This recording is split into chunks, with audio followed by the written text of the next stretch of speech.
Assalamualaikum warahmatullahi wabarakatuh.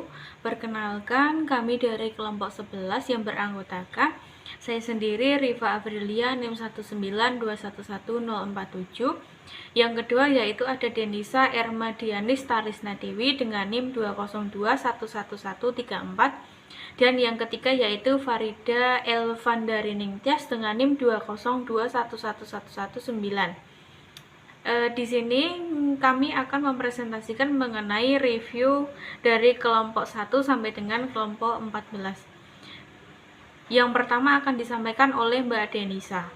Sebelumnya, perkenalkan nama saya Denisa Ermadiani Tarisna Dewi dengan NIM 202111134. Materi yang pertama yaitu batasan sosiologi, sosiologi hukum, dan sosiologi hukum Islam. Sosiologi adalah ilmu yang membahas tentang masyarakat serta proses yang timbul dari hubungan sosial yang merupakan keseluruhan jalinan antara unsur-unsur sosial yang pokok, yakni kaidah-kaidah sosial. Sehingga tugas dari sosiologi adalah untuk menganalisa dan memahami jaringan-jaringan antar hubungan tersebut. Materi yang kedua yaitu hukum Islam dalam tarik-menarik antara wahyu dan akal. Perdebatan antara kekuasaan antara akal dan wahyu sudah ada sejak dahulu, dan banyak di antara golongan mutalimin yang membicarakan hal ini, seperti aliran Mu'tazilah, Asy'ariyah, Salafiyah, dan banyak lainnya. Akal dan wahyu mempunyai hubungan yang sangat erat karena akal memerlukan wahyu, tetapi wahyu itu tidak mungkin berlawanan dengan akal. Materi yang ketiga yaitu hukum Islam dalam tarik-menarik antara idealisme dan realisme, hukum dan moral, stabilitas dan perubahan. Idealisme adalah mengasalkan seluruh realitas kepada roh manusia. Tidak ada realitas terlepas dari pemikiran. Sedangkan realisme sendiri adalah paham atau ajaran yang selalu bertolak dari kenyataan. Idealisme dan realisme dipraktekkan dalam masyarakat dan sejauh mana realisme bersesuaian dengan doktrin. Materi yang keempat yaitu hukum Islam pada zaman Nabi. Masa tasri pada masa kenabian dimulai ketika Allah mengutus Nabi Muhammad membawa wahyu berupa Al-Quran, serta beliau di Gua Hira pada hari Jumat 17 Ramadan tahun 13 sebelum hijrah. Saya Farida Elvandarining Tias dengan NIM 202111119 akan melanjutkan materi yang disampaikan Denisa Ermadianis Tarisna Dewi.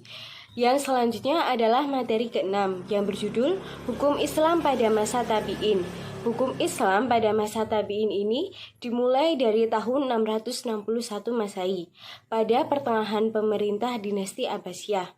Pada pemerintah dinasti Abbasiyah, hukum Islam tampak berkembang dengan pesat.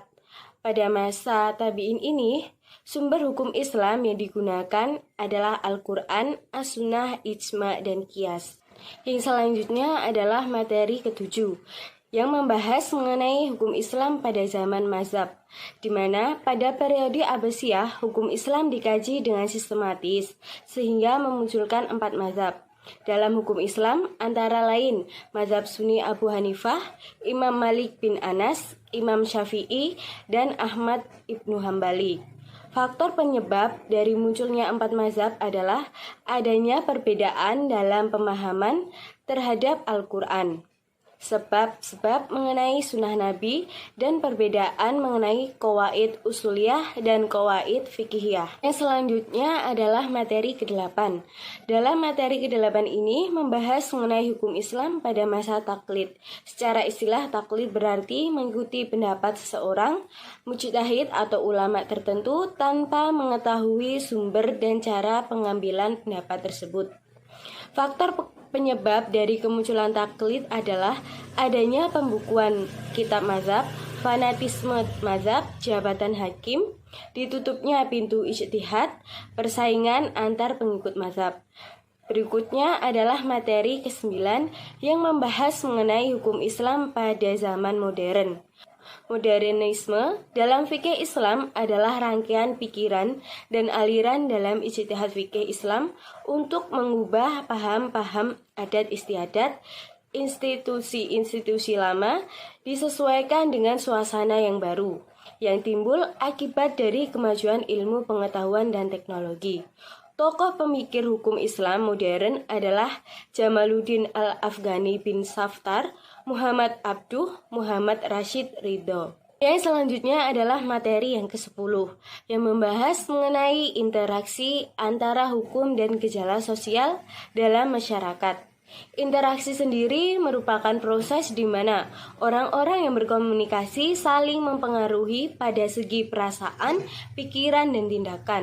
Sedangkan gejala sosial merupakan masalah sosial yang mempengaruhi dan disebabkan oleh tingkah laku manusia itu sendiri.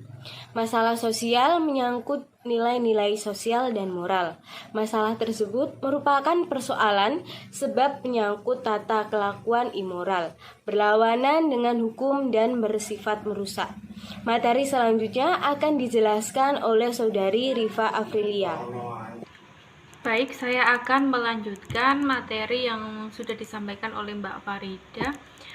Selanjutnya yaitu materi yang ke-11, hukum Islam dan perubahan sosial. Hukum Islam adalah hukum yang berasal dari agama Islam, yaitu hukum yang diturunkan oleh Allah untuk kemaslahatan hamba-hambanya di dunia dan akhirat. Selain itu, hukum Islam atau syariat Islam adalah sistem kaidah-kaidah yang didasarkan pada wahyu Allah dan sunnah Rasul mengenai tingkah laku mukallaf atau orang yang sudah dapat dibebani kewajiban yang diakui dan diyakini yang mengikat bagi semua pemeluknya. Selanjutnya yaitu yang materi ke-12, hukum sebagai sarana untuk mengubah masyarakat. Hukum di dalam masyarakat merupakan suatu kaidah atau peraturan tingkah laku di dalam masyarakat. Hukum sebagai kaidah atau norma sosial tidak lepas dari nilai-nilai yang berlaku dalam suatu masyarakat dan bahwa dapat dikatakan hukum merupakan cerminan dari nilai-nilai yang ada pada suatu masyarakat itu sendiri. Dalam kehidupan bermasyarakat, hukum memiliki peranan yang sangat penting dalam rangka menjaga ketertiban dan ketentraman. Kemudian yaitu yang materi ke-13 adalah faktor-faktor yang mempengaruhi keefektifan hukum dalam masyarakat.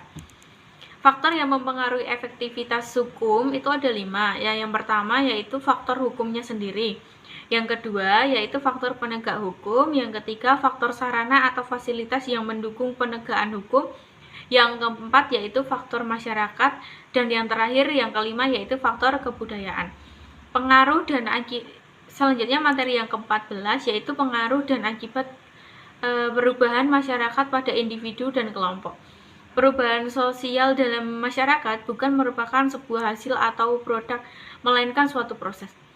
Proses ini tentu saja merupakan hasil dari sebuah kesepakatan atau keputusan bersama yang diambil dari setiap individu atau kelompok masyarakat. Keputusan yang diambil tentu saja yang sesuai dengan keinginan atau harapan kelompok agar perubahan sosial itu dapat terwujud.